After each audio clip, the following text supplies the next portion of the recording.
Today's sponsor is Ground News. Now, if there's one thing that we can all agree on, it's that the media landscape is fundamentally broken. Both social media and the press are incentivized to exaggerate our differences and amplify division. A lot of people ask me where they should go for news that they can trust, and I don't usually have a good answer for that. However, Ground News has taken a totally different approach in improving the broken media ecosystem. They're a news comparison platform, giving you the ability to compare how sources with different political biases are covering a certain story, so you can easily see if it's being spun to fit a political narrative. You can click on any article and see how balanced the coverage is. The blind spot feature allows you to see stories that are exclusively being covered by either the left or the right. This allows you to identify news that you may otherwise miss in your own bubble. Ground News is an apolitical platform. It's a place for moderates, conservatives, liberals, and the politically homeless. Try it for yourself today by downloading the free Ground News app on the App Store or Google Play Store. Just go on the store and search for Ground News. Highly recommend it. What's up, ladies and gentlemen, boys and girls around the world? I would like to welcome you back to the Real Talk with Zuby podcast. Now, on today's episode, we've got on a really interesting guy. This is Scott Santens. He is a writer as well as an advocate for Universal Basic Income, aka UBI. It's something we haven't talked about a lot on the show, so there's no better man to do it. Welcome to the show, Scott. How you doing? Thanks, Zuby. Thanks for having me on. No doubt, man. Happy to have you here. So I've done a little brief intro there, but for people who are not familiar with you and your work, tell them a little bit about who you are and what you do. Yeah, so I got into this idea of unconditional basic income is how I refer to it back in 2013. And back then, this was like prior to like kind of the rise of the automation discussion. And it was through this an article or a conversation at the front page of Reddit. And it was just about like how quickly technology is advancing and how like no one's really talking about it or like the ramifications of that down the road. So that was just really fascinating to me, everything that people were talking about. And there was a suggestion that people read the book called Manna by Marshall Brain. And so I read that book too. And it's just interesting. This book kind of looked at like the future of technology and how like there's like a path that we're going down towards like, what I describe more dystopian path. And there's a path that we could make that's more, like Star Trek, more utopian. And it's like, well, given that kind of realistic even take, I'd much prefer that we take the better path, like let's make technology work for all of us. Mm-hmm. And so that got me looking into basic income because the writer suggested that was the way to get onto that path. And so I was just fascinated looking at basic income and learning about, its history, how long it's been around, how like we actually got kind of close to a basic income guarantee back under Nixon. Like I didn't know that. I didn't know like we had experimented with it back in the 70s. I didn't realize that, Canada had experimented with it. And, just learning more about the evidence, it just seemed to paint a clear picture of like, this is like not only something that we should do because of like robots coming, but because it's actually just a plain good idea based on like the evidence. And like even the philosophy behind it was interesting, like the justifications for it, even from like the left and the right. The fact is kind of this bipartisan idea. And also, I learned more about the just the way the existing like conditional welfare system works, Mm-hmm. and learning more about like those details instead of basically like assuming the way things worked. Really like hit home that this is something that we really need to do like immediately and not just something like down the road. So that's what got me into it. And I actually crowdfunded my own basic income starting in 2016. I've lived with this basic income floor that enables me to do this work that I feel is valuable. So I've even learned more things about it by having it, like this economic security. Gotcha. Okay, cool. There's a lot of stuff to get into there. I'm curious about the sort of journey here. So you mentioned you saw that there are two pathways that you think we could kind of be going down. One of them you described as dystopian, the other one, more positive or more utopian. And I guess that's based on advancements in technology and automation, perhaps in particular. So what are those two different roads as you see them?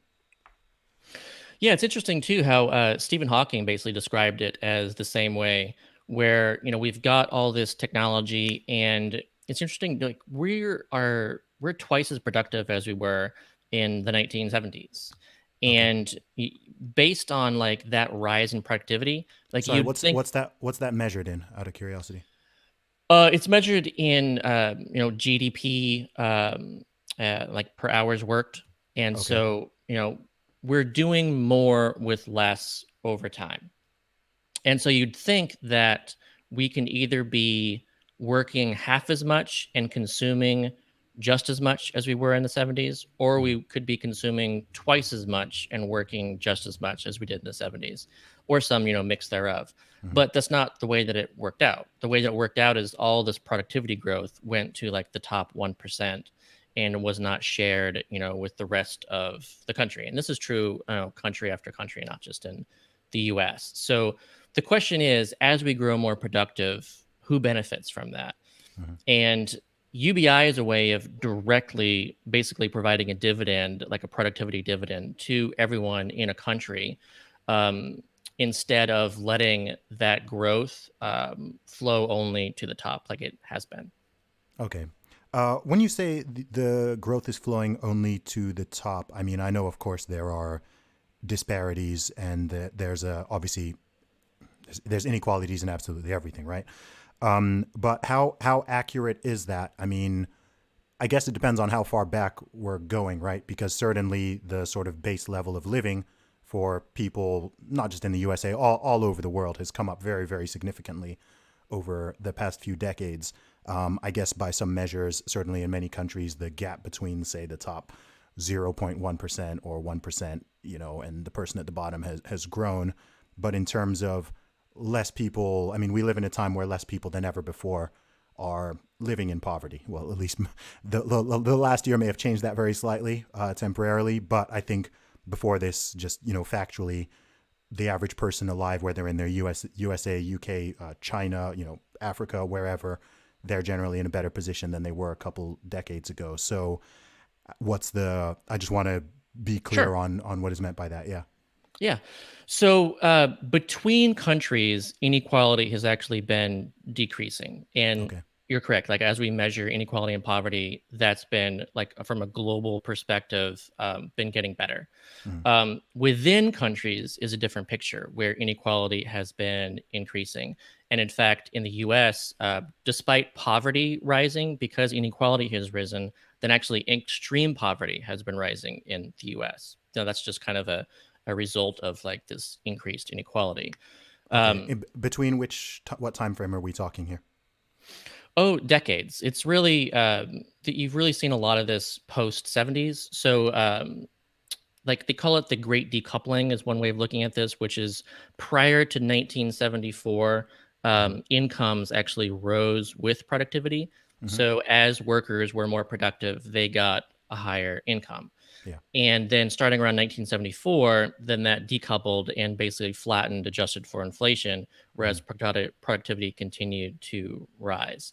And so there was actually a really interesting study that just came out a matter of months ago, back in like later 2020. And this looked at, okay, so if inequality had not risen in the US, what would people be earning right now in the US? And they found that basically, right now we'd be getting 2.5 trillion more dollars per year for the bottom 90%, Hmm.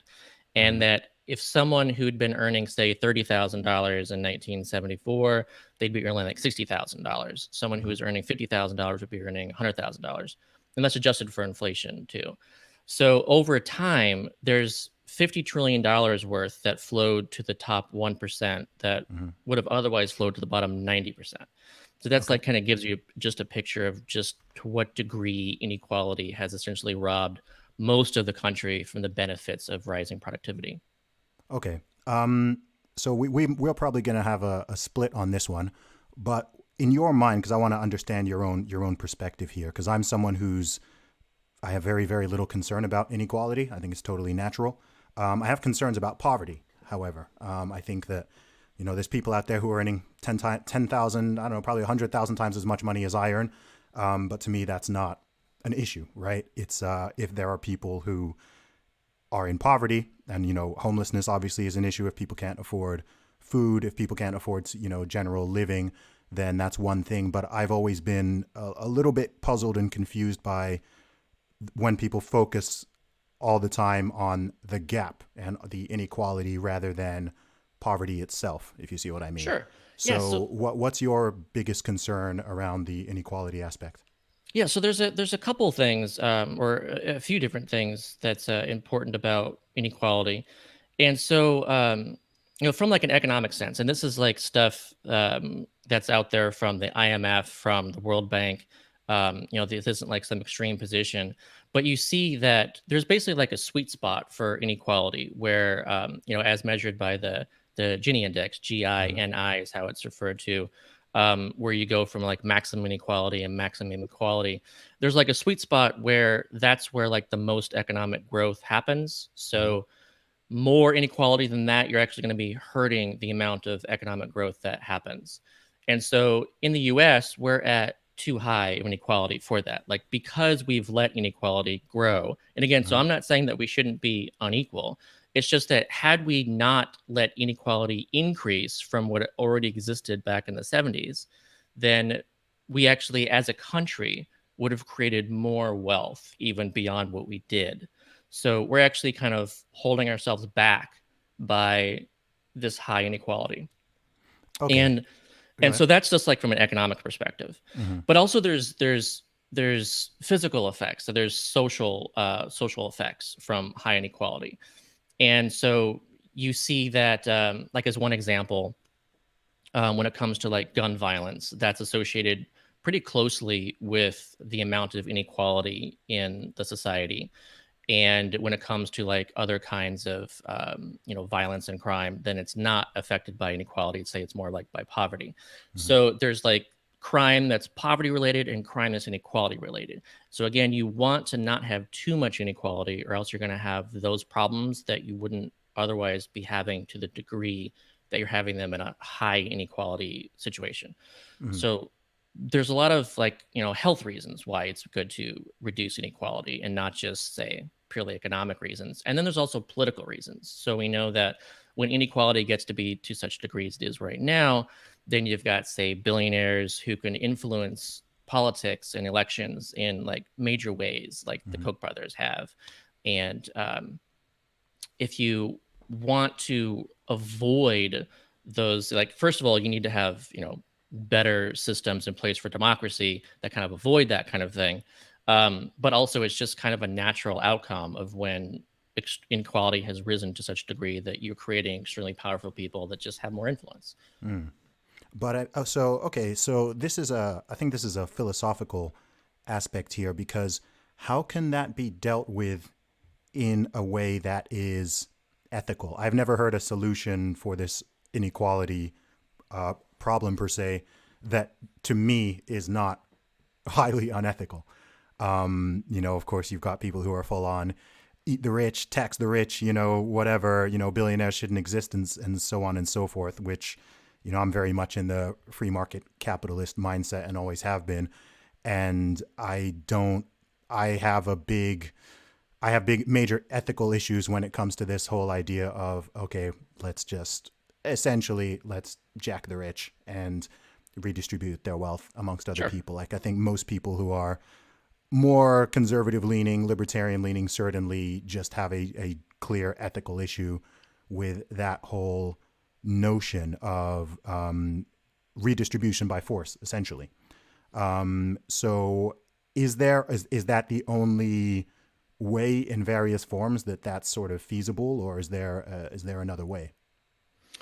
Well, so first of all, I guess I would say that redistribution is not the only way of reducing inequality. Like Mm-hmm. I would say pre-distribution is also another way of reducing inequality. So like if you look at that productivity divide that happened in the mid 70s, Mm-hmm. um, one way of fixing that is to go back and say, oh, well, this happened, and then now let's reverse that. But of course, another way is just to prevent that from having happened in the first place, and then you Okay. wouldn't have to redistribute what was going on. And so I think one way of pointing at that particular avenue is to look at Alaska. Hmm. So I refer to what Alaska is doing as pre-distribution. They're Okay. saying, the oil companies come in and they're like, we would like to drill on your land. And Alaska says, well, we own this land and you're welcome to drill on it, but we want our share. And so the oil companies pay Alaska to Hmm. actually the rights to drill in Alaska. And then that money is put into a large sovereign wealth fund called the Alaska Permanent Fund. Hmm. And then that distributes dividends every year to everyone in Alaska. So because of that, you actually see, reduced inequality in Alaska because everyone is receiving around $1,000 to $2,000 per year, Hmm. and that's per person too. So, Yeah. $2,000 household of five, you know, two adults, three kids, then you're looking at $10,000, and that's seen as their dividend. Mm. And even this is conservative Alaska, so they're looking at this and they're saying, okay, this money should go to us and we should actually go around government because government shouldn't be allowed to decide where this money goes because we can't trust government with utilizing resources in the most efficient best way for us. We know that we ourselves can make the decisions, so let's go around government and make sure that it goes directly to us. Hmm. So that's pre-distribution and it's a dividend, and I think it's important to see that too because it's a very capitalistic kind of sense. It's saying that, like this is my backyard. Like Yeah. imagine if there was like gold in your backyard. Hmm. Hmm. It's not like socialism or something for you to say, look, I'm not going to work and do like the mining myself to dig up the gold, but like you're welcome to do it, but I want my share. Hmm. And so when it comes to like the technology and economy as a whole, like this is stuff we've been developing over decades and centuries, even that this is the growth of human knowledge, that this is even tax funded basic research and development that has gone on to a lot of this stuff. Hmm. And it should be seen as like something that we should receive as a dividend. And that's a very capitalistic kind of takeaway, is Yeah. to say that, let's make sure we get a dividend. Gotcha. Okay. So in Alaska, of course, that's based on the fact that they have oil reserves. I know. And I grew up in Saudi Arabia, so living in the Hmm. Middle East, of course, right I there, lived there for things a are. while too. Oh, okay. Whereabouts? Riyadh. Oh, interesting. Okay, cool. That's interesting. Yeah. So of course, in some of the Gulf states, based on oil reserves and natural gas, there are things are just done differently there, even in terms of there being essentially virtually no taxation, et cetera. So it's kind of a yeah, I don't know. It's a weird sort of hybrid model between what I think most people in the West would consider like elements of all across the political spectrum, right? It's sort of like this very conservative country in one sense, but then you could say in terms of the policies and what's provided in terms of public services in some ways is actually a lot more progressive, certainly, than the USA or even in the UK in some ways. So it's really interesting hybrid. But of course, the main thing you're really big on in general is UBI. So for someone who is listening to this who's not familiar with the concept just in general, can you just explain what UBI is and just kind of the basics of it? Sure. I would describe UBI as being society investing in itself with an amount of money that is unconditional, universal, regularly provided to the individuals. So those are like the important elements involved. Unconditional, meaning that there's no work requirement attached. There's nothing you have to do. There's nothing, a limit you can spend it on. Universal, it goes to rich and poor alike. There's no income tests, and it's regularly provided. So this needs to be, once a month, once a week, once every 2 weeks, Mm-hmm. once a year, that kind of thing, and not just like a one-time thing or something that you don't know when you're going to get. And also, it's individual to the individual. So, like, if it goes to a household, it goes to, if it goes to a two-person household, it goes to both members of the household Mm-hmm. individually, and not to say like the head of the household to provide to the rest of the household. Gotcha. And those are all like important elements and why those are important, or it's its own like interesting discussion too. Okay. Um, and so obviously you're super passionate about it. Why is this an idea that number one why do we need it? Um, And then number two, how would this be funded? So of course, people are going to be in their head right now, if they're not familiar, like, they're going to be thinking, okay, well, where's that money coming from? So number one, can you explain the need? Sure, yeah, and I guess the answer to that question too even comes from how we got to be talking in the first place, which is the Yeah. tweet that you put out Yeah. saying that, yeah. So your I'm tweet glad. I'm basically glad. I'm said, glad we're talking now because I like yeah, it. I'm really glad you accepted to do this podcast because Twitter is the worst platform for anything requiring a degree of nuance, which is anything important. So, as people know, anyone who follows me on Twitter, I like to spark conversations and I like to put little thoughts out there. And then if there's like quite a few guests I've had on this podcast actually have kind of come from those things where it's like, you know what, let's actually just have a conversation rather than like yeah, spitting hot fire back and forth at each other and, trying to score these points. Cause actually I find it's funny with this podcast. I have so many people who are like, yeah, like, get debate this person or get up. I'm like, you know what? Most people, virtually anybody, we're actually, once you get away from the realm of Twitter and you talk to someone like a normal human being, you'll probably find actually like you agree with them on a whole bunch of stuff, and where the yeah. diversions are tend to be a little bit more like philosophical or worldview or whatever, right?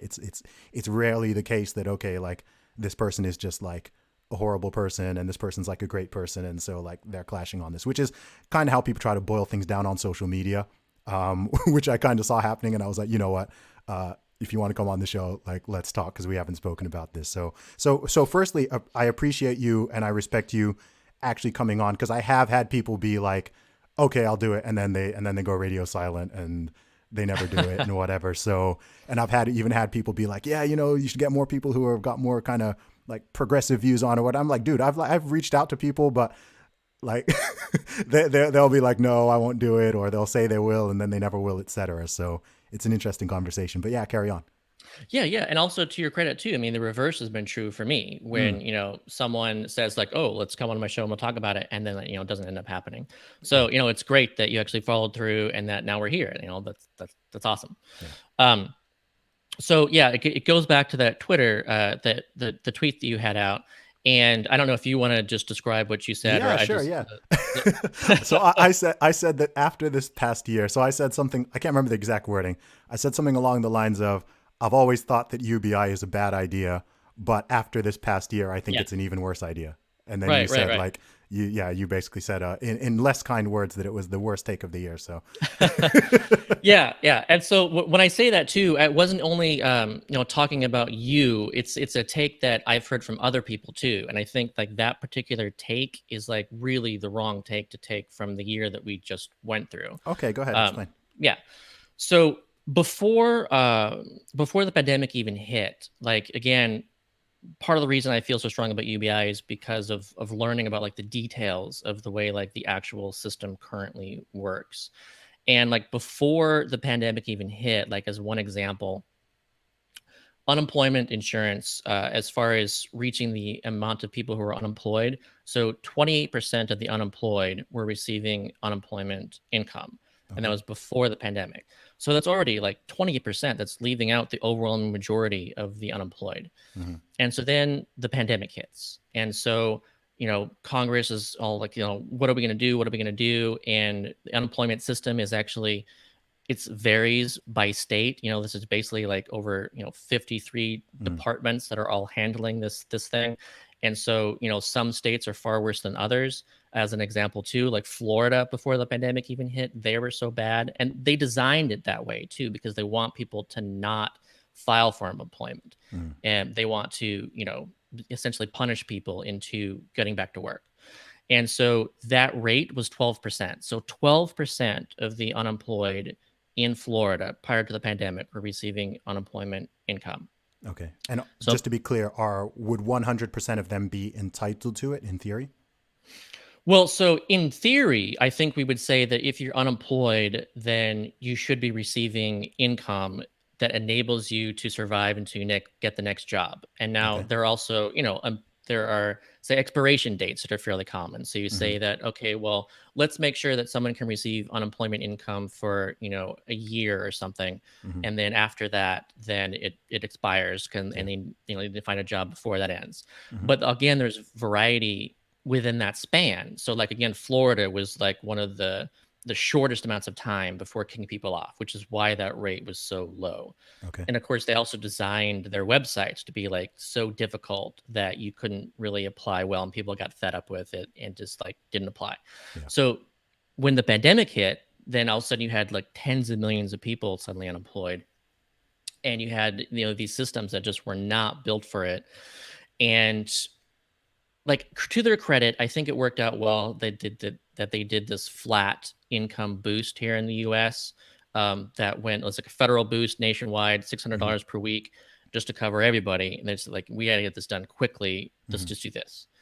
So to their credit, I think that worked out, well, worked out better than it could have. But Okay. so pandemic hits, and people are thrown into the system that they've, so many people never thought that they would need to file for unemployment. So Mm-hmm. many people thought that they would never need, SNAP benefits, food Yeah. stamps, or, to go to a food bank. But Yeah. suddenly, so many people did. And Mm-hmm. then that's when they learned like these kind of details that they didn't know before. And so those details mean that, okay, you had people calling up in order, to qualify for benefits, and they just had to keep calling over and over and over and over and over again for like, hours at a time every day for weeks, and either giving up or, finally getting through. So then you had people finally getting through, and then they say, okay, well, you're qualified, your benefits will start. And then people waited months and months and months to actually receive, their first checks. Mm-hmm.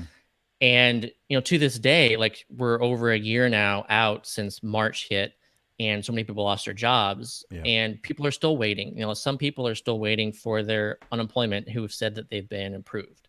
Mm-hmm. And you had people, standing in lines at food banks that were miles long, just crazy the amount of people that needed food assistance. Mm-hmm. And was that because there weren't food like in the stores? No, there was plenty of food in grocery stores, but Mm-hmm. people just didn't have the money to actually buy that food. So then they had to go to the food banks, and there was so much demand for that they couldn't possibly handle it. Mm-hmm. And then you saw, besides all these problems where like people falling through the existing system and not getting the assistance that they needed, and not only the unemployed, but then you have a whole other demographic of people who lost income but kept their jobs. Mm-hmm. So unemployment income isn't going to help them at all. The only thing that helps them actually was the stimulus check. Mm-hmm. So that was something that was really important too that we saw. And we saw that, and when it came to the number of people that fall into that, so one third of the US, as far as, one third of, like, one of every three people, um, they have a loss of income, but they don't qualify for unemployment insurance. Okay. So that's like a really large a number of people who really needed those stimulus checks. And then the stimulus checks really worked well. Like, you Mm-hmm. saw that it actually, created, more spending that actually, prevented jobs from being lost, that otherwise would have been lost. And the same thing Mm-hmm. is true with the unemployment boost, that too prevented jobs from being lost due to the extra spending. So we saw like these positive effects from the boost and the stimulus checks, from, getting direct money directly to people. Mm-hmm. And you saw what happens when you didn't do that through the existing system, with all the people falling through, needing food banks assistance and everything else. And I just think that if you look at all of that in retrospect now and see, it's just clear that it was really important to get money directly to people. And Mm-hmm. it would have been worse had we not done that. And our existing system is just terrible at helping people, especially Yeah. in emergencies. I hear all that. I also have like a huge point to make, which is that all of this was the result of the government's response to the pandemic rather than the pandemic itself, right? So it was the government forcing people to lock down, forcing businesses to close, etc., that Well, caused all of this. okay, So that's I partially true. okay, That I that don't, is I is okay. If I feel like the government causes a massive problem, I don't give them any props for, you know, their half-hearted attempts to alleviate it, because I'm like, Yeah. you know, even here in the UK, people keep saying, you know, the pandemic caused this, you know, this is the result of COVID. I'm like, no, it's not. It's the result of the government's ridiculous response, right? That's what's putting people out of work. You know, it's not I'm sure the direct impact of the virus has impacted people to a degree, but the government response has been a much bigger factor in terms of unemployment and financial loss. Yeah, but I would even say that drives the imperative even more that the government compensates for what it did. You I know, do it's agree. I almost do agree like, with that. I do agree with that. I think yeah, if the government is telling you right, you can't work or your business needs to shut, then as capitalistic as I am, I'm like, well, if the government is right. doing that, then in that case, yeah, straight up, like they have to compensate you, because that's not your own choice choosing, okay, I don't want to work or I want to close my business. So in that case, I 100% agree that, yeah, they have to do something. They're obliged to. Yeah, and it's also, so not only, is there that imperative to get money to people because the government is preventing them from earning income, but also it just works better to keep the system flowing. Like, you don't want to say, um, prevent people from earning income so that they can't pay rent, and then say, okay, no one pays their rent anymore. Mm-hmm. Like, I disagree with that. I think it's important that if you make it so people can't pay their rent, then you need to make it that they have income so that they can pay their landlord rent, so that that can continue to go. Mm-hmm. Because there's big problems that happen if you don't do that. And, just like we've been kicking the can down the road the whole time in the US, saying, okay, no evictions. And it's like, well, yeah, we don't want people evicted in a pandemic. That's especially if again, the government made that happen. Yeah. But also, you've got to make sure that the income that would have gone, that, created jobs as well, keeps going. Or else you're going to have, this giant train wreck that's going to happen at the end Mm-hmm. of this, when all these people who can't pay their rent, who fell behind, now suddenly can be evicted. So, that's worrisome. Mm-hmm. But the other part about this too is that it's absolutely true that the government, through creating restrictions, really reduced and even eliminated people's incomes. Mm-hmm. But it's also true that even prior to the introduction of these restrictions, that businesses were already being hurt from people, changing their consumer demand Sure. for goods and services. So, like, Mm-hmm. I don't want to go to a restaurant and eat indoors if there's no vaccine and I'm worried what's going to happen. And so you saw a lot of people, a lot of businesses hurting immediately, and it was purely a consumer response. Mm. Yeah, So, no, and I agree that, yeah, there's definitely that to a degree. I just mean you know, there's a difference between, you know, losing, I don't know, 20% or 30% of your customers or income, and, you know, shutting it down 100% for months on end. It's not even like we're just talking. I mean, it did start with the whole, you know, I don't know, was it 2 weeks to slow the spread or flatten the curve or whatever, and then it just got extended. I know in the U.S. is really interesting for me to look at, because every state has done things very differently. So everyone I talked to, like before we started recording, I was asking you, okay, you know, you're in New Orleans. What's the situation like there? Like, I've spoken to people in Georgia and Florida, and they're like, yeah, we've been open for a year. Like, stuff is cool, stuff is normal, whatever. No one's wearing masks. We're just living life. And then I talked to someone who's in like New York City or Los Angeles, especially a couple months ago, mhm. and you know, they're super locked down. I talked to people in Canada, they're really locked down, etc. So it's just really fascinating to me how different the responses have been, and then seeing what the wider impact on that on everything is really.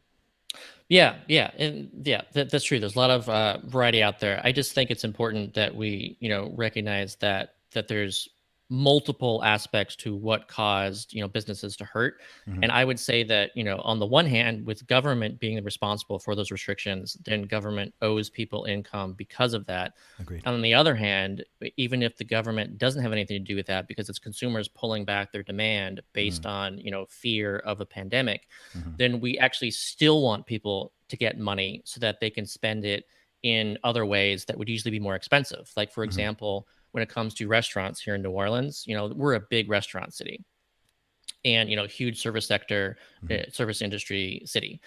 And so if people start not wanting to go to bars and they don't want to go to restaurants, then those are going to close down. And Mm-hmm. we don't want that. And but what we can do is actually enable people to do, delivery services, and that they can do, have it, delivered to their homes, or they can do takeout. And that kind of stuff, especially the delivery stuff, costs more. It Mm, costs more to do that. And so if you get people money, that's a boost, especially preventing their income loss, then they can continue to do that. Those restaurants can continue to function and they can mm, survive through this. Whereas otherwise, if people had lost incomes, they wouldn't be able to go there. It'd be too expensive, and then they would shut down. mm. So, in terms of what's happened, so let's talk about what's actually happened, because I don't even know all the details. And then I want to talk about your sort of proposed idea for UBI. So, in terms of the money that got floated to American citizens Mhm. last year, where did that come from? Yeah, yeah, Because was that that's just the Fed printing trillions of dollars and putting it out to people? That's how I understand it. yeah. But is that okay? Yeah, no, Um, it's really interesting even to ask that question and okay. to answer it because, there's, people say, where does the money come from? There's no such thing as a magic money tree and all this stuff. And it's like, well, guess what? Like Yeah. there is, like, Yeah. there's There is, nothing. but it has consequences. Yeah, yeah, and so Yeah. it's not that there's not any consequences. There's certainly too much money you can print and distribute, but at a time when like a recession hits and like Mm, you're looking at a massive downturn, then suddenly you need to do that because you don't want to, tax people in order to get them income during a time when there's a downturn. mm-hmm, And so during these downtimes, it makes sense to increase the money supply for Fred, to turn on the printers and to get people money because you actually are fighting deflation. In a deflationary environment, you can create an inflationary force, and that's actually good instead of bad. There's bad inflation, but if you're fighting deflation, then that's good inflation. So, yeah, the Fed basically said, all right, let's turn on the printers. Let's get, money to banks. Let's, prevent the stock market from crashing by doing what we can there. And government was like, look, we don't care about taxing and funding this stuff. We can mm-hmm, just spend it. So then they deficit financed, a bunch of this. And then the Fed can actually handle that. The way we do it is we run a deficit, and then whatever deficit is, then you create treasury bills and bonds for that deficit, mm, which you then put out there, and then people buy it as an investment. And so the Fed even bought a bunch of these treasury bonds and stuff too. Um, and that's the way it goes. So, but essentially, we did just turn on the money printers, okay. and that was, I think, the right thing to do because we're in a pandemic, and you can even see that massive inflation wasn't a result. We're still below our target even after Still super duper trillions of early. dollars. Yeah. Is that not super? Is it not too early to say that? Isn't inflation virtually guaranteed in the long run? Well, so I would say I wouldn't say guaranteed because actually we have thought for years and years and years that we were just about to start seeing inflation, and we just didn't. Like in the unemployment rate kept falling and falling, and we're like, oh, we're going to see inflation now, big time Okay. inflation, and it just never really started. I'm So already seeing prices going up in the UK, by the way. so Yeah. yeah, so there are price increases, around the world, even in the US too, but a lot of that is actually due to supply chains and the disruptions that have happened as a result of that. And so, inflation is because of there's a lot of reasons for inflation. It's complex, but like for the most part, it's when supply can't meet demand, and so the Mm-hmm, response is to increase the price in order to better meet that demand by kind of reducing it slightly. mm-hmm, Um, but you're going to see that increase. Like let's say supply chains falter, so there's a little bit let's say delay in getting food to people. Then you're going to see price increases. And so you don't want to tie that and say the price increase rose because there's more money. It's just that there was more money and the price increase was because of other issues.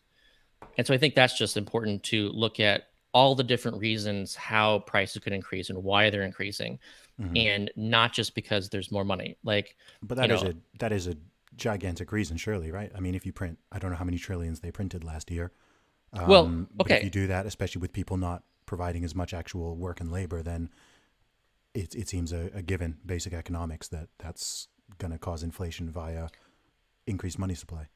Okay, so let's just say that we print 10 trillion more dollars and Mm-hmm. like that should really be inflationary, right? Yeah. But then what if we just buried it? Like it didn't do anything. It didn't go anywhere. So the As money in didn't existed. using you didn't put it in circulation? Yeah, or if it's like it was in circulation, in circulation as in like, one person got it and then that Mm. one person decided not to spend it. You Okay, know, I get you. so just because there's more money doesn't mean people are spending it. And also it depends on what they're spending it on. Mm. So as another example, let's say the stimulus checks, let's Okay. say let's say people just spent them entirely on their debts. Okay. So they spent it on medical debts, school debt, insurance, just everything that the credit cards, everything. Hmm.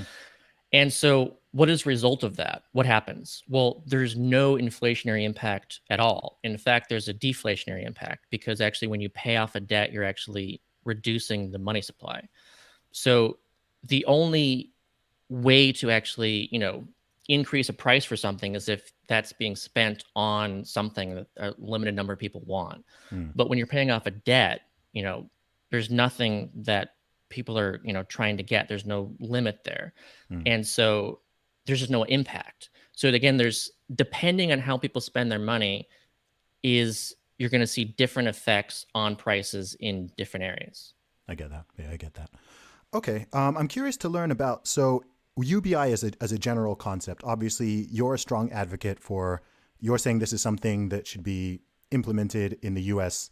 now. It's something that's needed now, and it's something we should do now. It shouldn't just be during the course of this past year. We've kind of had Yeah. this thing, but like you're all for it. So, in the way you see it, what would be how would that work? How much would it be? How would it be funded? What are the upsides? What are the downsides, etc.? I know you've done almost approaching a decade of work on this. I was doing a little bit of research before Yeah. this. I read a couple articles. I obviously couldn't read all of them. But how do you lay it out? How do you see? Okay, this is the ideal UBI plan. This is how we implement it. Yeah. So, first thing I would do is I also like to get people to think about basic income in a different way as far as let's say, how much does it cost? And of course, how much it costs depends on what the amount is and who's going towards and everything. Hmm. Um, but that also, it isn't asking the question, how much does it cost to not have a basic income? And I think that's a really interesting question Okay, too, yeah, because it's like kind of asking how much it costs is almost assuming that not having it is free, yeah. and poverty isn't Everything is free. trade offs now. Everything is trade offs. Everything. Right. So when it comes to poverty, there's huge trade-offs to poverty. Hmm. So we let it exist by people not having enough income to have pay for their basic needs. And there's chronic insecurity, chronic instability, and stress. These results in things like, worsened health outcomes that you see a lot of diseases, heart disease, diabetes, cancer. Hmm. These kinds of things can be the result actually of poverty that you're treating downstream. So you could actually prevent these costs by actually treating them, vaccinating against them upstream. Hmm. And you can actually save money looking from that perspective because healthcare, especially in the US, is, we spend a lot of money Yeah. on healthcare in the US. Hmm. And so to a large degree, we're treating the lack of economic security, the lack of income. And when it comes to education, so like we're putting money into public education, and we also know that, if you're a kid being raised in poverty, if you live in like in a household where your parents are really stressed out from economic insecurity, you're not going to do as well in school. And so, all these kids are going through this system and they're not getting out of it what they could otherwise get from it if Hmm. they actually didn't have poverty. And so if you look at even like the cost of child poverty has been calculated as over $1 trillion a year in Okay. the US. And we actually just did something that I'm excited about too, which is a monthly child benefit for kids here in the US. And we didn't have that before. And we're doing it for a year. Um, because of the pandemic. We just passed it. Parents should start getting their checks in July, and they'll start getting that for say 6 months, and then look at the rest of it via tax credit Hmm. when they do taxes next year. And Okay. so the cost of that is actually less than the amount of poverty that it'll. save. Poverty costs $1 trillion. They're going to reduce child poverty in half. So that was, we're saving $500 billion Hmm. per year, and we're spending about $300 billion per year in order to save that 500 billion. Okay. So that's like a really good deal that we're $200 billion ahead on child poverty because of this policy that we're going to enact. Hmm. And UBI is essentially the same way, where by reducing poverty, we're going to see a lot of savings throughout because we spend trillions of dollars a year on poverty. Hmm. We're going to see fewer people, requiring, use of their Medicare and Medicaid services, and just the healthcare system in general, and also the prison system. So you see that crime reduces because of basic income, and so fewer people would be going into prison, and incarceration costs, it could be like $60,000 per year to Hmm. pay for someone in prison, and if it costs $12,000 a year to avoid them going into prison, then that's a good So deal. the numbers that you're putting out at the moment in terms of the effects of UBI, are these theoretical, or what are these backed by? When you say it would cut child poverty, the cost by 500 billion, or it would, reduce, I don't know, crime by such amount, or reduce incarceration by such amount, et cetera. Sure. What's that based on? Are these theoretical, or are these numbers that have come from a clear real world example? Well, okay, so the child poverty estimate is, there have been, multiple studies looking at what is the cost, calculation come to. And because multiple ones have decided it's over $1 trillion, I think, that makes sense. Hmm. And it's divided into three areas. So you're seeing savings when it comes to child poverty, it's cut into about thirds. So like a third of the trillion comes from um, healthcare costs downstream, a third comes from criminal justice costs downstream, and a third comes from productivity losses downstream. So Okay. that means that, let's say you go to prison and then you come out and then suddenly you can't earn as high of income as you could have otherwise because now you have to check the box that says like you're a felon Hmm. and no one wants to hire you. And because of that, you earn less, and because you earn less, then you pay less taxes, that kind of thing. Gotcha. So that's like the child study. But when it comes to crime, there's actually, multiple studies that show the decrease. And of course, it varies depending on where that happened. The Namibia UBI pilot, I think, is interesting. That was, they You say, provided basic do you say income. Namibia? Yeah, Namibia. Okay, interesting. And they did that, I think that was around 2010, 2011 when they did that UBI experiment. And it was a reduction of crime in over 42%. So that was, a pretty nice reduction in crime. Hmm. And also, the crime, kind of varied. So there's also illegal hunting was one crime that was reduced, and that was reduced by 95%. And I think that Interesting. that shows How too long did that they run this for? that was just a year for the Namibia pilot, and there was like a little Okay. bit of an extension. But the experiment itself was a year. And was that on a And national? Sorry, I'm just trying to be oh clear on it. yeah, Was that on a national level? Was that every no, Namibian, or okay? it was it was on the village level, Okay. and it was I believe it was around 1,000 participants in that particular experiment. Okay. Um, And I just want to mention too that when it comes to like the legal hunting thing, I think it's really interesting because it shows too that there's, I think, certain crimes that people really don't want to do, Hmm. but there's like desperation that Desperation. drives Yeah. you to do it. And as soon as Sure. you aren't desperate, then you're not Hmm. going to do that. Hmm. Um, so that was like that's the highest I've seen as far as a crime reduction. But then you also see that property crime goes down temporarily after every distribution in Alaska of the dividend. Okay. And then you also see there was the What can? But sure. the Alaska one is so small that how could it have an impact on that? Right. So it's interesting too to make that analysis, and Yeah. part of that analysis shows that when the dividend is higher, you see more of a decrease in crime, Okay. and so and then because based on the average, then you're showing that each time that the dividend goes out, that you see this temporary loss. People are like, oh well, we don't need to do property crime. We got our ten I'm thousand just trying. dollars. Yeah, I'm just trying to because in Alaska it's typically like about somewhere between $1,000 and $2,000 a year, right? So Right. we're talking, $150 a month. So I'm just surprised Yeah. that that has any sort of tangible impact, really. Oh yeah, and it's really interesting too to see just all the different analyses that you can do from Alaska. And so it's Okay. not only crime, but you've also seen there's a reduction in obesity that you can measure that because let's say um, a kid is born and depending on when they're born, like let's say they might have to wait like a full, year additional in order to get their first dividend versus if they're like born at just the right time where they can get the Mm. dividend, faster. Okay. And so you can see that basically a kid that has a year less of that dividend is actually going to grow up to have more obesity. And so there you have like a savings in Okay. Alaska based on reduced obesity just from this dividend. And that's Is basically, and that then childhood. that's controlling for everything else? Yeah, yeah.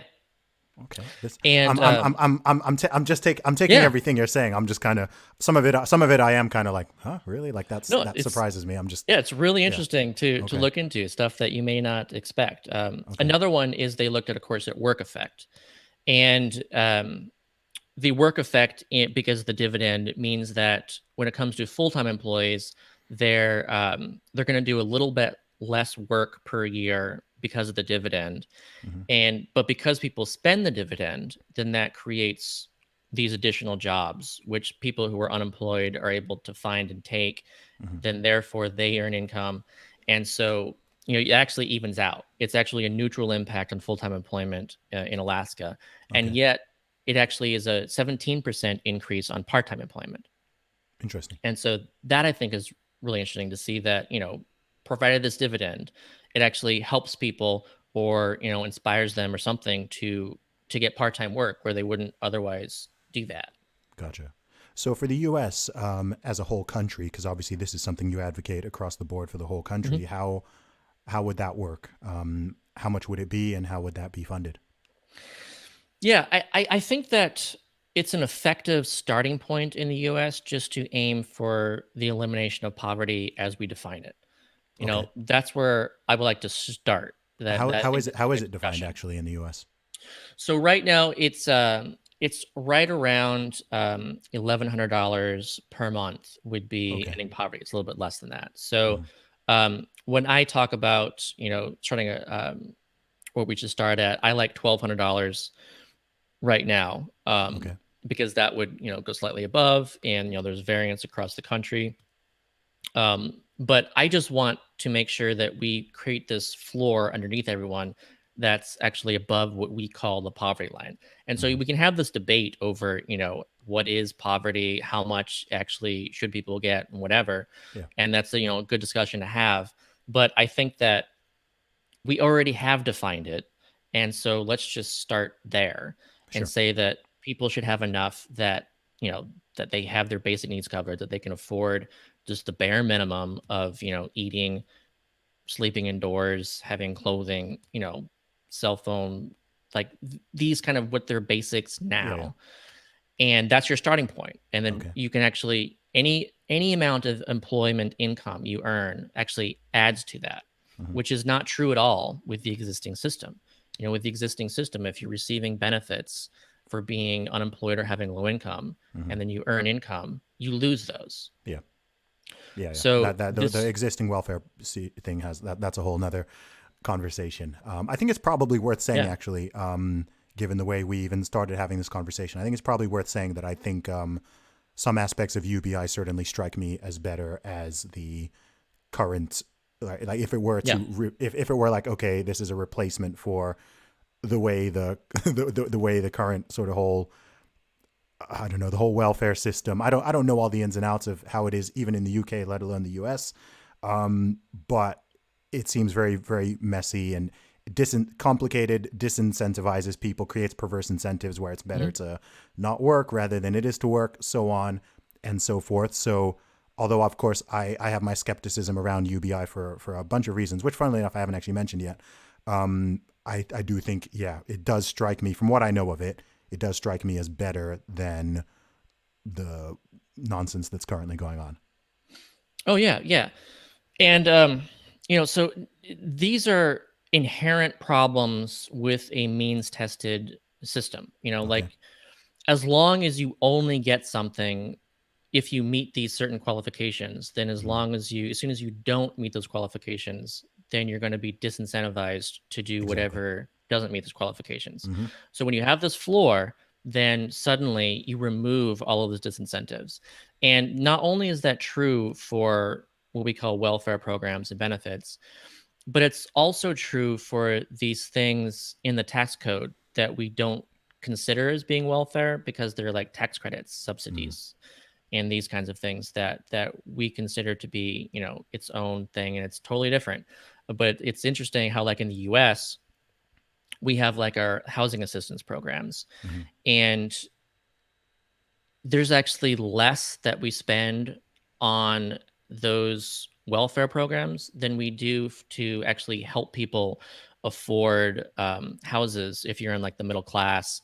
And then we give you a big tax deduction called the home mortgage interest rate deduction. So we help people afford houses through this housing assistance that we don't call housing assistance, even Okay. though the government is spending money on that in order to help people. So, there's a lot of things in the tax code that we could also replace with UBI.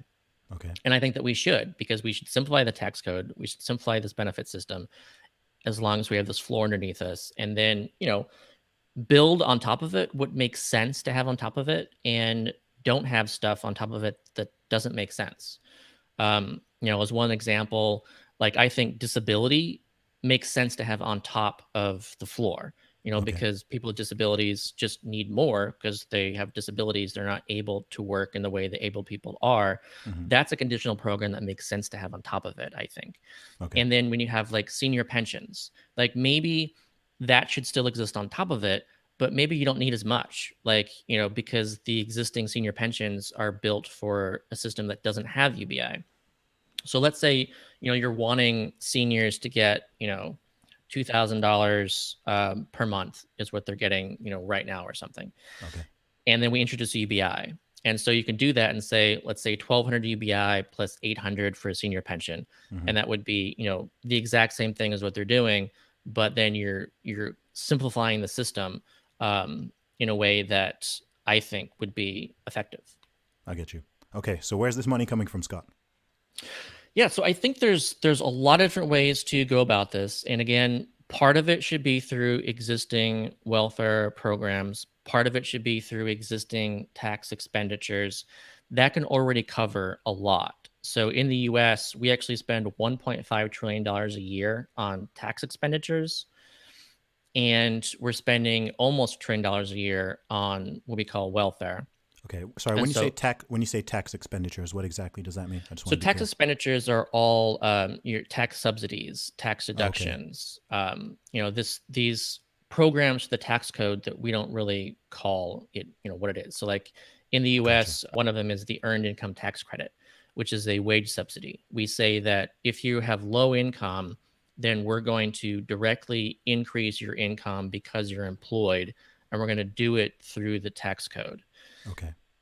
And I just think that makes more sense to, get people money directly and then Hmm. not utilize the tax code, in that way, and have all these distortions that also have their own, impacts. Hmm. And so that's a good core. And then if you're going to need a higher amount of revenue because of whatever the amount is that you're going for, like in the US, I say $1,200 per month. You're not going to need that much more revenue in order to achieve that. Um, but I like, actually, first of all, let's just deficit finance what we can deficit finance. And again, I'm not saying just to do this in an unlimited way, but I'm saying that if you actually can grow GDP by making sure that people have more income, then we should do that. And then as soon as you start seeing inflationary impacts, then you should have taxes to reduce the amount of demand that's overpassing supply.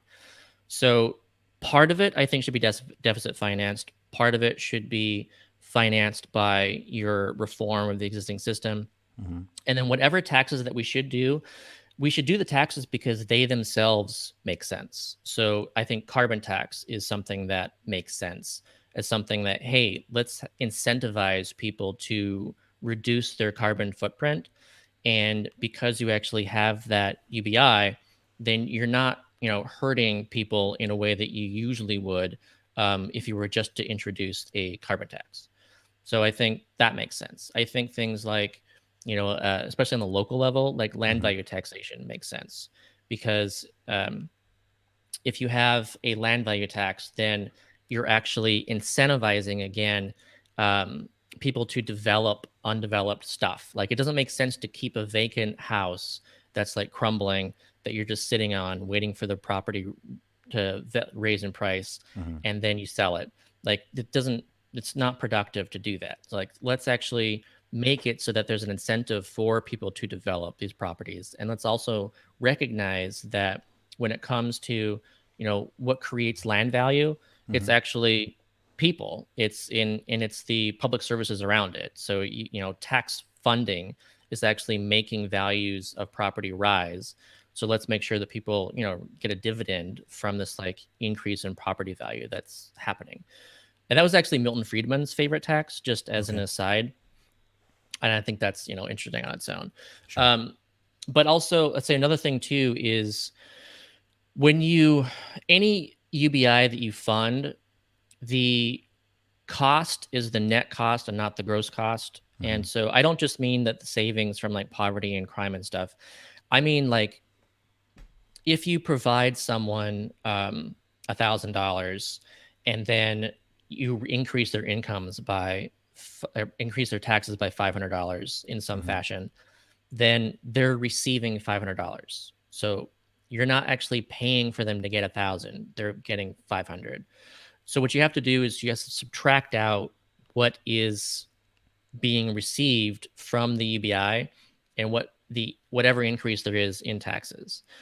And that's actually looking more like a negative income tax when you see that. So, there's no difference between Milton Friedman's negative income tax, where you have like $12,000 to someone earning zero with a 50% clawback rate.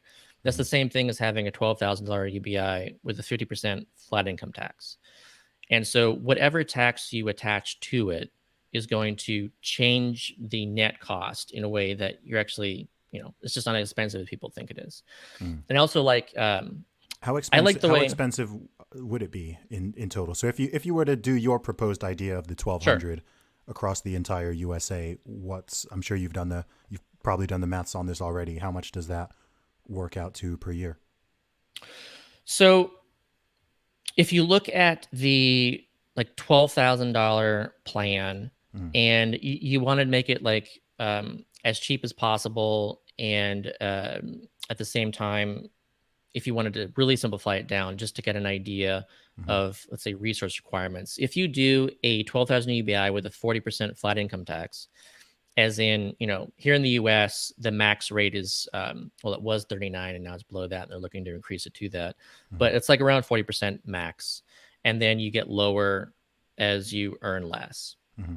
But if you were to change that to a flat income tax, then that would be a net cost of around 600 billion to 900 billion, depending on whatever else that you're doing, with your existing programs and tax managers and stuff. Um, So and sorry, that three. Do you say 300 to 600 billion, like for across the board? What's that number? Sorry, that I'm getting. that's the There's a lot of that's numbers the flying around here, so I'm just keeping it all in my head.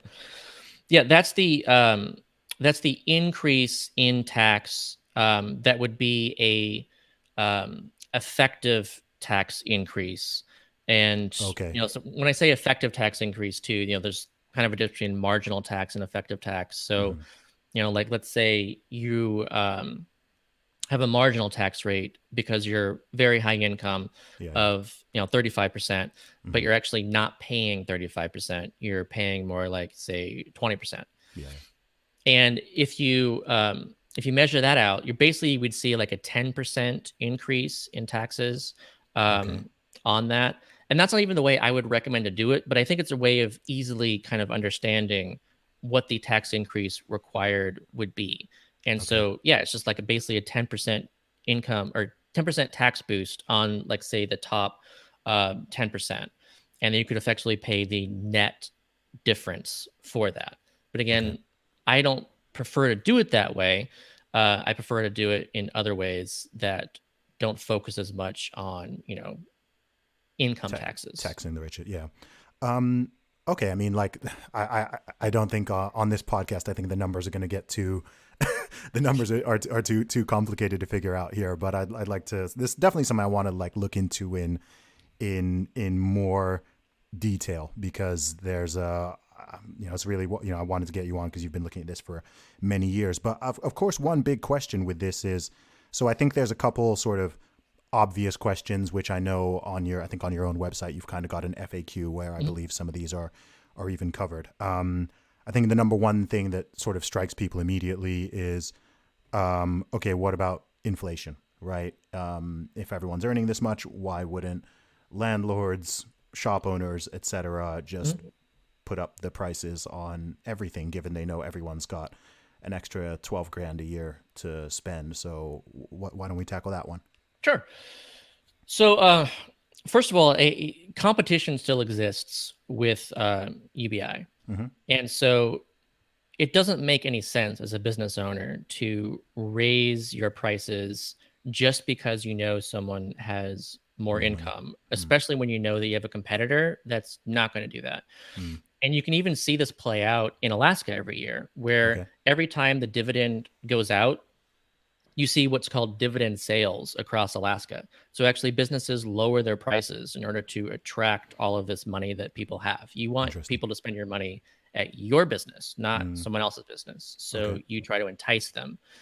And so you can see that pressure even not going the way people think. It's competition is a strong force as long as competition exists. Yeah. And so you want to avoid, there being lack of competition, but you want to do that anyways. Mm. You just want to make sure that you keep competition.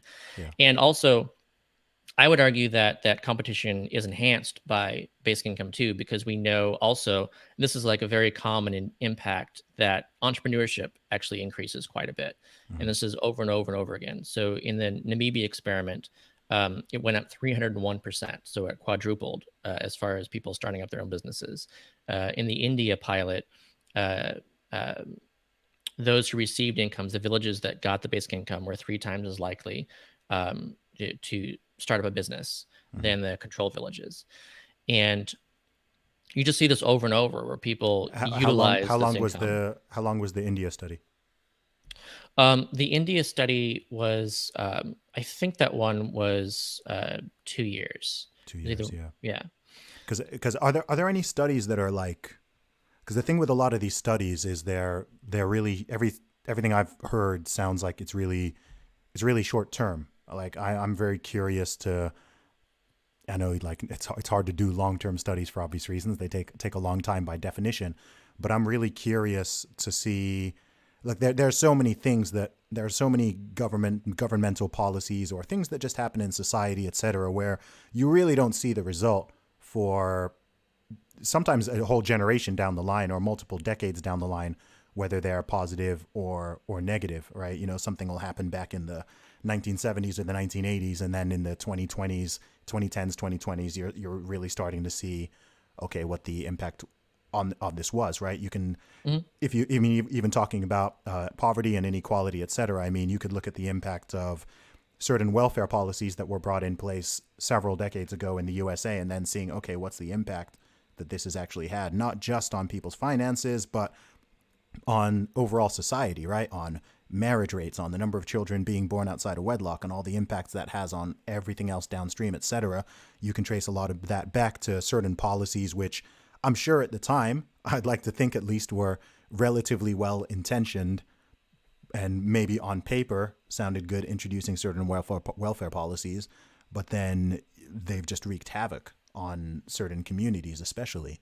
So I'm kind of curious as to what the long term, part of a lot of my skepticism is about the long term. Okay, what does this really look like? Especially with a country the size of the USA, because the U.S. is, If it were a country even like, I don't know, Sweden or Norway or Estonia or Iceland or something, like, it's kind of like, okay, that's kind of, there's less variables at play here and a much smaller population and a lot Mhm. less factors. I think with the USA, everything is like, every single issue is really complicated, I think, with the USA, just because of the nature of the country, having the 50 states, having such a truly diverse population in terms of ideology, racially, ethnically, like, classes, etc. Whereas some places are considerably more homogenous. And so I don't know how that all plays into it. Yeah. So there's something in my head that's there are some like very clear questions I have around it, but then that's also one is just like, okay, long term, what does this look like? Does this look like the sort of more utopian vision that we sort of hope and, obviously people who advocate it for see?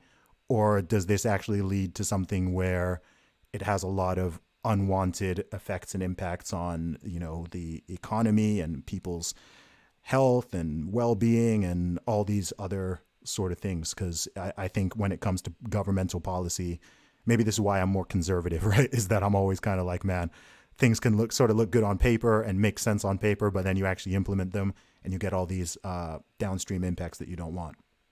Sure. And I guess, one response to that too is to think about what does poverty look like on paper? Does that look Mm. good or bad? Like we know like, long-term impacts of poverty are Mm. bad.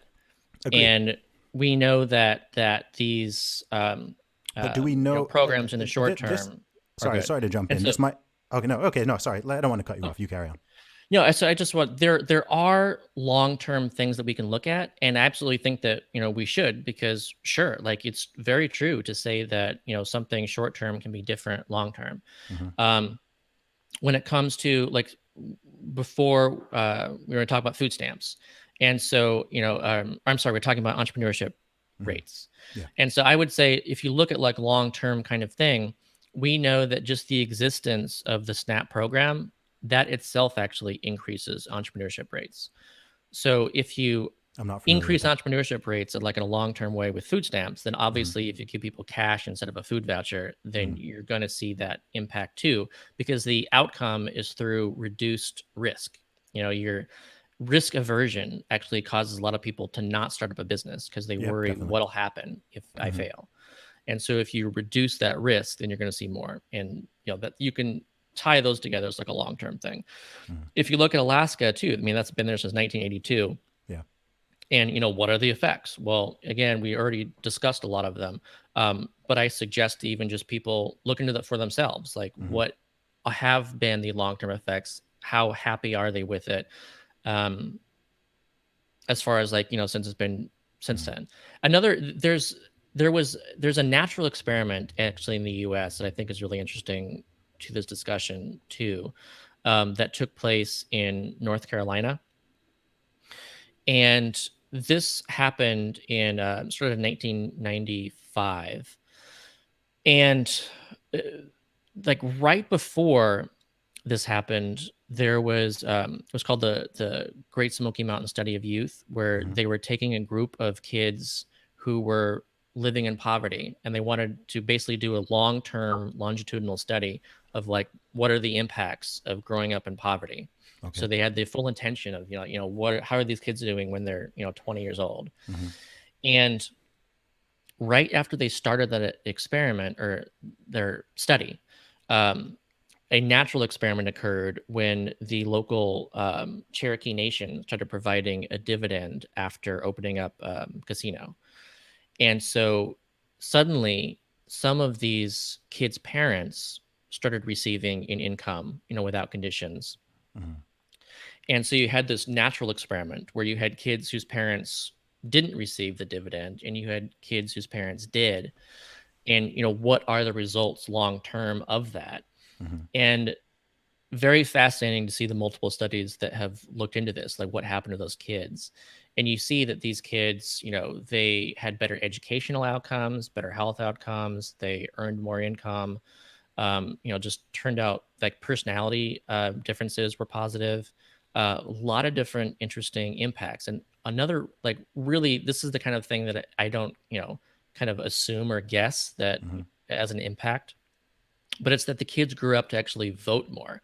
Like they were more involved as citizens um, through that as like a long-term impact. And so I Okay. think like that's really interesting to consider. Like what are the impacts down the road on democracy Hmm. of ending poverty? And it could be that it points toward the direction of people being more active. And Just on that point, sure. just to jump in, it just a thought just entered my mind that I wasn't thinking before. But what would prevent, if this were implemented? What would prevent politicians from just one upping each other and just running on? Hey, you're offering 1,200, I'll offer 1,500. Oh, you're 1,500, I'm offering 1,800, so on and so forth. Yeah, I would look at like Social Security as an example of that, Hmm. where you would think because the senior demographic is really valued by politicians, Hmm. and it's also I would argue because they are so active, and they are so active even because they have this economic security and they have the time and ability to actually be more engaged as citizens. Hmm. And so what happens? Like, first of all, if you're a politician, you do not like say, I'm going to get rid of Social Security. Like that's a way to lose an election is to do that. For But anyone what who wants me you to get into politics, this is why I don't do it. because it's just too popular. It's hugely popular, Yeah. and people feel that they paid into it. It's theirs, and so they should get it when they reach age. Mm-hmm. And but you also don't see politicians going, "Hey, I want the senior vote, so I'm going to say we double Social Security." Mm-hmm. Like you just don't see that either. Like it's still hard to get these increases in Social Security despite being popular, but you Yeah. also don't see the negative. And I think that's more important is that you don't want politicians to come in and get rid of it. And in Mm-hmm. fact, another example like that comes from Alaska, where the most recent governor just single-handedly decided to reduce the payment. So it should have been over $2,000, and he was like, "No, we're going to reduce this to $1,000." And he, did it because of gas prices, and they're like, we've got to make this more, Yeah. make sure that this fund lasts and grows and stuff. And so he just single-handedly reduced it, and people were pissed. Of And course. so he lost his job because of it. And then Yeah. the people who ran to replace him, they had different ways of returning that dividend and strengthening the dividend even going forward. Mm-hmm. So yeah, it's like considered like the third rail of politics there. But what you also don't see is politicians, continually upping it and going, let's get even more and more and Yeah. more. Yeah. Yeah. And here's another big question. I think, like, obviously the inflation question is a big one. Another big one is, why not just cut taxes? Yeah. So taxes is first of all, I want people to understand UBI as essentially a refundable tax credit. It is a tax cut. Mm-hmm. It's just in the form of cash instead of a reduction in, like, say, your payroll taxes.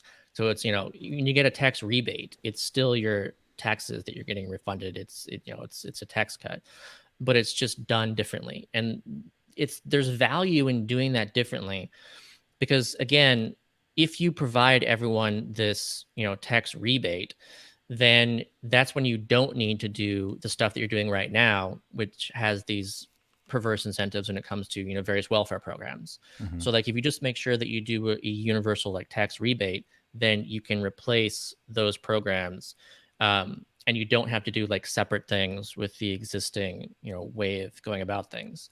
And I would also argue It sounds more that com.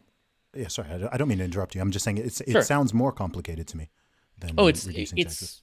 it's if you just make sure that everyone has this tax rebate that's still $1,000 per month Mm-hmm. or whatever, then you don't have to do all these other things. Like especially if you're reducing a bunch of the tax credits and expenditures that we talked about earlier. Like you Yeah. don't have to um qualify for like, what is your income base, or what did you earn, and then let's figure out, let's have like bunch of IRS administrators and stuff looking at your income in order to figure out what this is.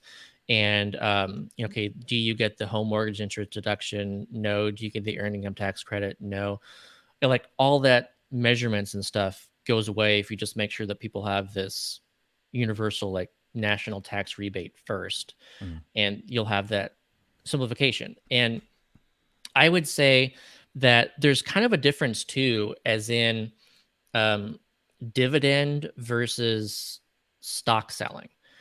And Okay. so I would point to, again, a UBI as being a dividend, as saying, okay, there's all this, this US, the corporation, kind of thing.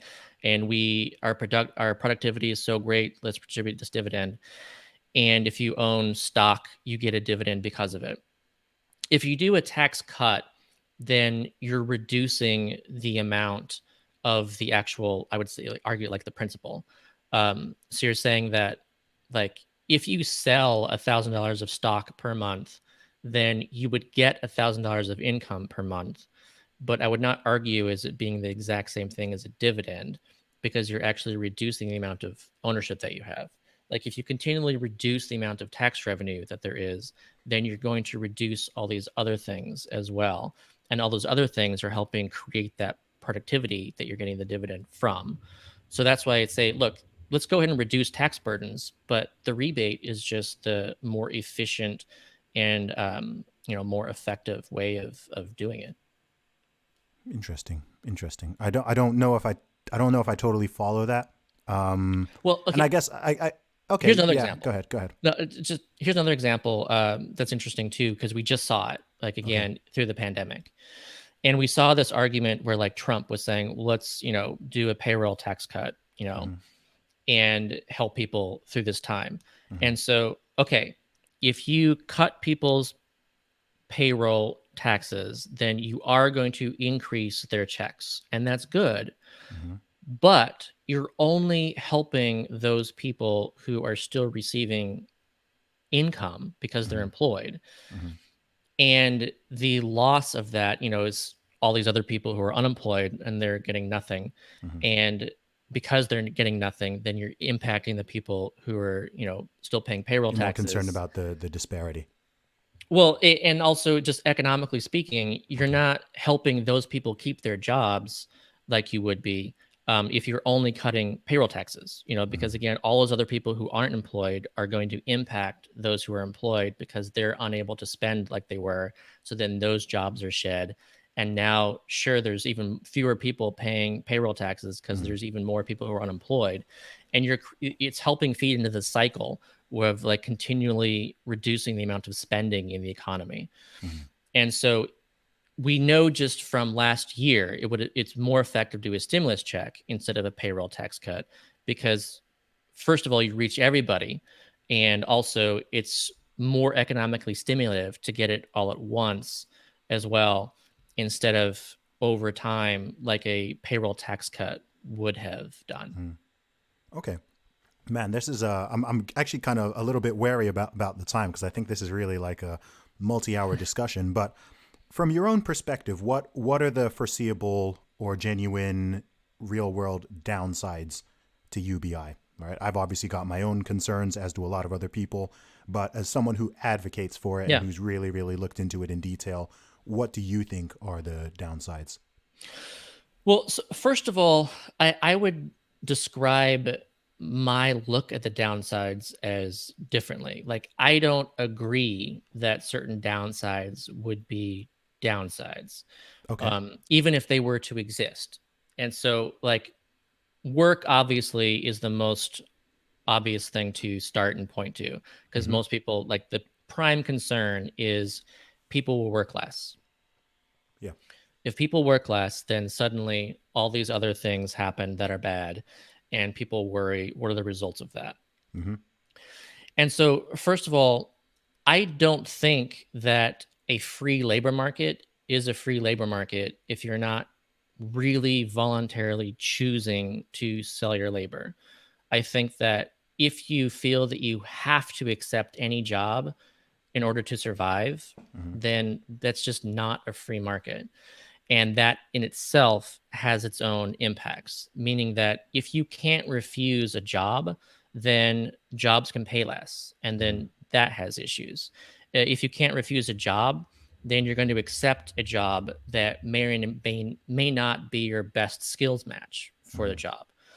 job. So there's, like, these other impacts that happen from that I don't like, that I would argue, aren't good. So I would say that, I want people to be able to refuse to work. because I think that that gives them the power and ability to choose what work is best for them at the wage that should be paid and with the benefits that they feel is necessary under the conditions that they feel, under the hours that they feel Okay, I think this is a is real. I think sufficient. this is a big philosophical difference here, but yeah, I understand the perspective. I don't Yeah. agree with it, but I get it. So if you have that and then people can refuse to work, then also it's not that people are going to choose to refuse to work, you know? Hmm. And that's what you see in the experiments. That's what I think it's, there's value in look at these experiments. Like if you look at, the most recent thing, just so people know, is the Stockton experiment. And that was 125 people receiving $500 a month for 2 years. And they found from the result of this is that unemployment was reduced among the recipients. And actually, the recipients were twice as likely to be full time employed than those who didn't receive it.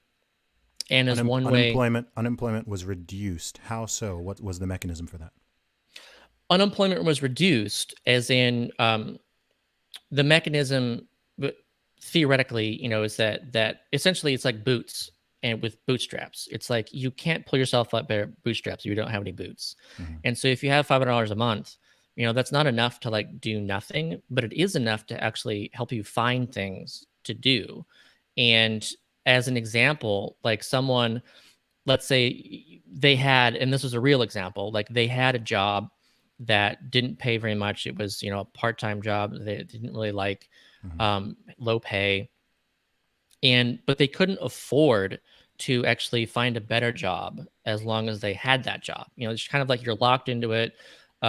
If you take the day off to go like interview for a better job, Hmm. then you're going to lose income because you're not working that job for that day. So And kind of like that could mean a that you're buffer. not going to be able, yeah. Yeah. So you have that buffer that enables you to take that risk and find that better job. And they found that they did find that Hmm. better job. So that's like an example of actually increasing employment. But I'm not even arguing that that's good either. Hmm. If you look at the experiments in the 70s in the U.S. and Canada too, they found that employment decreased slightly. And how did that work? Well, so that was measured as a per year basis. So unemployment was reduced over the year. Um, but it's not that people actually like chose to work less. It's that between jobs, they spent a longer time finding that next job. And so I think that's important for that skills matching. Like Hmm. you don't want someone just to take the immediate job that may not utilize their skill set at all. It's just Yeah. they need a paycheck. So we want a skilled labor force that's actually matched to what they can and want to be doing so that you have, higher productivity than you otherwise would. Hmm. So it's also important to look at, how did the work decrease? What were the results of that? Another one is that there you had a decrease in employment in students. Okay. So you had students who are like they dropped out of high school, and then they dropped out of high school because they needed to help earn income for the family, and then that family started receiving the basic income. And so then they're like, well, okay, I don't need to continue working in this job. I can go back to high school and actually finish. Hmm. And so that's what you saw in that experiment in Canada. Okay. And you also saw mothers of newborns. So mothers of newborns, they didn't go right back to work like they would have. They were actually able to stay home with their child for a longer period of time than they otherwise would have because they would have been basically, been forced back into work. And Hmm. so they could actually do, unpaid care work, which is again valuable. And it's hard to say that, a mom staying home to raise their kid, especially a newborn, Hmm. is like not important work. But Yeah, like, let's extremely see important. if she got a I would. job, at like, No, no, I'm with you on that one. whatever. I'm with you on that one. I mean, I mean, the thing I think with a lot of these ideas is it's, how would I put it? I think a lot of things, and this goes with a lot of political differences and political ideas, is, sometimes there's a disagreement on what people want, but oftentimes I think people want the same things, whether you're talking to someone who's progressive, liberal, conservative, libertarian, whatever label someone wants to use, etc., or even just different ideas. I think oftentimes people kind of want the same thing, but the question is, okay, what's the mechanism to get there? What potential rights are any rights being sort of trampled in the meantime? You know, what are the trade-offs? What are the downsides? What are the known unknowns? What are the unknown unknowns? All those sorts of things, right? I think pretty much everyone agrees that, yeah, you know, if a woman's had a child, then she shouldn't be destitute. I don't see anyone who's like pro poverty out there. I think most people want these things to be remedied. I think the question is about what should be done, and also who does it. I think a big question with everything we've been talking about is, I think a lot of it also comes down to one's faith in the government, right? I'm someone who's very, very, very government skeptical, and I want them to generally be doing as little as possible. So there are some aspects of, you know, our UBI and some of the things you've said that are sort of appeal to that side of me. And then there are other things that just on a greater perspective, a big one, in fact, would be, you know, the U part of it, right? Would it, in the long term, would this truly remain unconditional? Would I want to trust the government with that? Could they start, you know, saying, oh, actually, this person misbehaved, or this person has bad ideas, so actually we're going to remove this person's, you know, basic income, et cetera, right? I think a big concern to me, and I think to a lot of other people, a bit like a lot of what's happened in the past year, is it feels like another step towards what some people would consider a dystopia, right? More centralized government with more power and more control, and people kind of breeding that reliance. We already know with the welfare state, it breeds a reliance on the government, and people kind of getting stuck in certain ruts. And I do have a general sort of wider concern that this idea in the long term could have those sort of effects on a much, much bigger level. Not to mention just I'm very much, you know, I feel the value of work and labor goes beyond just income, right? It goes beyond income. Sure. And even aspects of poverty, you know, so even if you gave everyone $1,000 a month, would that even solve poverty, right? Because a lot of poverty is about mindset, right? It's about people's behaviors. It's about people's beliefs, et cetera. You give one person $1,000, and I trust that they will spend it very well. You give another person $1,000, and you know that person may even end up worse off, depending on their situation, right? They could end up worse off depending on how they spend it.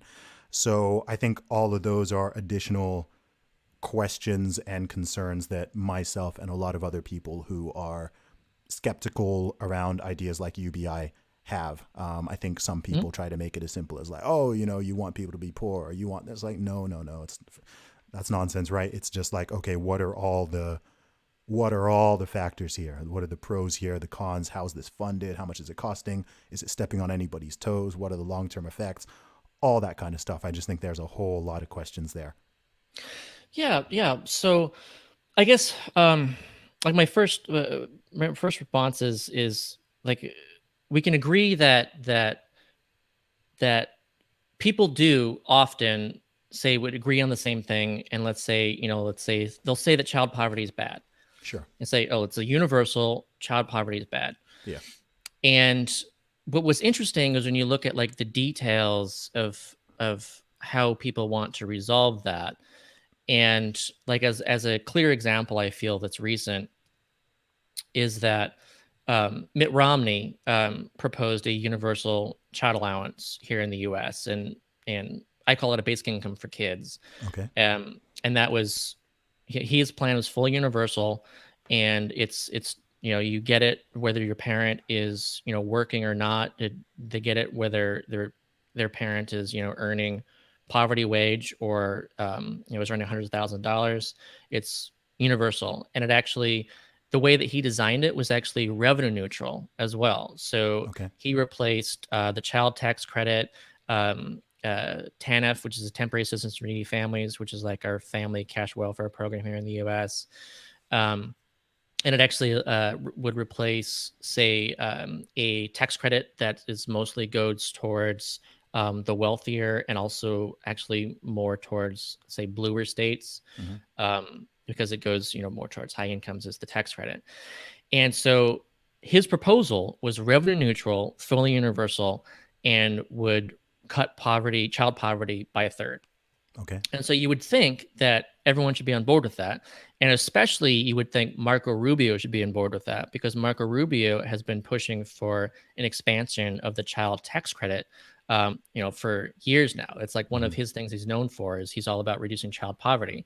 And it's funny because Mitt Romney makes his proposal and Rubio is like, well, not like that. Because if you do Yeah. it that way, Yeah. then you can actually have those moms actually stay home and raise their kids instead of working. Mhm. And so, like, he's looking at it as in, let's not enable um, parents, especially moms, to Mhm. be child caregivers in the home. Yeah. He wants those moms to go into The the workforce. labor market. Yeah, Yeah. Yeah. and so he can say that he wants to reduce poverty, but like it's an asterisk, and it says that I want to use poverty to punish parents who don't work. Like the only recipients of this should be parents who are working in a way I consider to be valuable. Mhm. So that's like one of those things where there's agreement superficially, Yeah. but it's just not real if you're not willing to do, what you're saying you're for. Yeah, I think it always comes down to this is literally what politics is, right? People have such different worldviews. People have different value stacks. People have different morality stacks, etc. So one person over here thinks, oh, just tax those rich people, right? And then just put the money over there, right? And they see no ethical to them. That's the ethical or moral thing to do. Whereas to someone like me, I'm like, oh hell no, like wait, right? Like no, like even as a child, right? I've always been like, no, like that's not fair. Like even in terms of income tax, I remember learning about progressive income tax when I was like, I don't know, 11 or 12 years old, and I was like, wait, that's not fair. Everyone should pay the same percentage, right? Mm. Whereas someone else would be like, oh no, absolutely not. It needs to be more progressive. In fact, like and so I don't know. It's a complicated thing, and I think that's literally what politics is. You have all these people across the board. People have different ideas, etc. I'm very much in the camp of like, don't take people's stuff, don't hurt them, and don't take people's stuff goes to that includes minimizing taxation for me as well. So Yeah. people have very different views on these things. And to your point earlier too, when you were talking about concerns about what happens to these programs, Mm, I think it's really important to realize the difference between a universal program and like a means tested targeted program, just from a political outcome perspective. okay. As in, Social Security, again, very popular, is popular because it's universal and everyone expects to get it when they turn 65 or whatever age they decide to start getting it at. Mm, um, a very strong program. As soon as you divide people and you say, okay, this program is only for those people, then suddenly like those is stigmatized. mm, And so you don't want to be those people. They don't want to be those people. mm, And it's really easy to reduce that program. And like mm, an example of that is, again, TANF, that Mitt Romney looks to replace with the universal child allowance. And TANF actually, when it first started under Bill Clinton, he's the one who did the tax reform, the welfare reform. It was around three-quarters of the assistance went directly to cash, and then nowadays it's just over 20%. And so now there's so much more in this program that they're finding ways to not get it to people with low income. Let's say it's subsidizing the children of like the even the upper middle class, mm, that they're it's going towards programs that aren't actually helping people. It's saying that let's have a class that teaches young women to not get pregnant out of wedlock. mm, Like that's the way that they're utilizing these resources. And that, to your what you said earlier, as far as the government being terrible about that kind of thing, that's an example of the government being really terrible at helping people, because they're like, it's a block grant, states can do what they want to, there's mm, all sorts of variety of what they choose to do. And here in Louisiana, if you look at 100 families in poverty, then only 4 of those families are actually receiving TANF, even though all 100 qualify.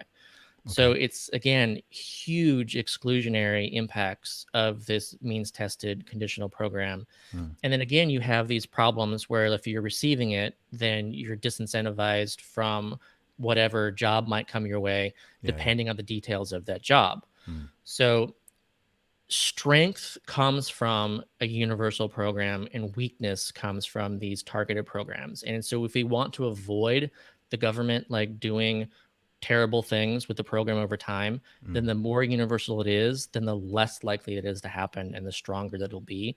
And we just see that over and over again. Gotcha. Do you think that I mean one big question I have, and we're gonna round this off soon. I know we've gone way over the initial planned time, but it's been a great conversation. Yeah. Is this isn't a reason explicitly that it should not sort of be done, but if the upsides are so clear with the sort of minimal downsides, then why do you think that more countries haven't just done this already? Do you think that it's just a matter of time, or why do you think they haven't already done it? Yeah, it's a good question. It's like I think it's a moral question. Mm. I think that there is so much fear that people provided something for nothing would do nothing, that they don't want to do it. So Mm-hmm. there's always some condition attached that because it's just they don't want to do that, Mm. and they've gotten around that in Alaska because again people feel that it's theirs. It's their share of Alaskan, oil wealth as being a resident of Alaska. Mm-hmm. And so because of that universal strength, that they feel that they aren't getting a basic income, that they aren't getting something for nothing, that they Yeah. are getting something for something. And so I think that when it comes to actually achieving this, it's not going to happen out of a belief that it's something for nothing. Like it has to be seen as something for something. Yeah. And that's why I think that, seeing it as, a technological inheritance, seeing it as, Thomas Paine described it as like a natural inheritance. And I just as an aside, because I think it's a really like good argument, just Mm-hmm. philosophically speaking. Um, so Thomas Paine was for essentially something very close to this. It wasn't a UBI. He was looking for that everyone when they turned 21 would receive this, essentially use universal capital grant, Okay. and that would be something that they could utilize to start their lives. But it was fully universal, and it was universal because it was seen as a right that was compensating people for the loss of what the inheritance that would have been theirs, as in the earth itself. He said that no man created the earth. Mm. All you have, like when you say, mine gold or mine metals and minerals and stuff from the earth, that you're adding value to it. Like if you turn a tree into a chair, then you've essentially could have added great value to it. Someone wants a chair instead of a tree, and so that person should be rewarded for adding that value to that resource. Mm-hmm. But they didn't create the actual tree, and then by utilizing it themselves, other people aren't able to use it. It's Mm-hmm. gone. So It's he's renewable, saying, but yeah, hmm? carry on. Oh yeah, I was but saying it's yeah, renewable, but yeah, carry on. I'm just saying from a Yeah, yeah. just an example of Yeah, I perspective. know what you Yeah. mean. I know what you mean. So his argument was that okay, there was the natural like earth before we created civilization, and let's say you could call some land yours, you could gather nuts and berries, and you could hunt. It was all free. It required work, but it was free. And we changed that, and the result of that was civilization. And it was great. Like civilization has many benefits, Mm-hmm. but civilization also means that some people are worse off than they would be if civilization hadn't been created. So he believed in Ooh, compensation. is that is that is that accurate? That statement doesn't sound right to me. Oh yeah, like you can even see that right now, where let's Okay.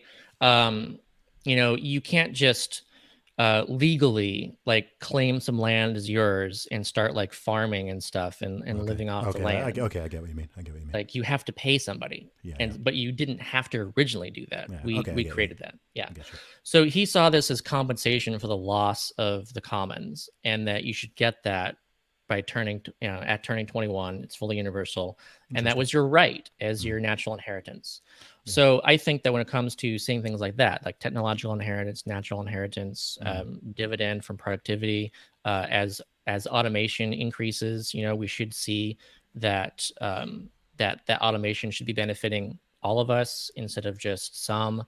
That the data that's even helping the technology do more, the data is being generated by us, it's our data. So we should see it as like a data dividend. Like even money itself, like this is something that we create and it should benefit everybody. And what's the best possible way to create new money? I would argue in equal amount within everybody's hands, instead of like at a bank to distribute to who they feel they want to distribute it to.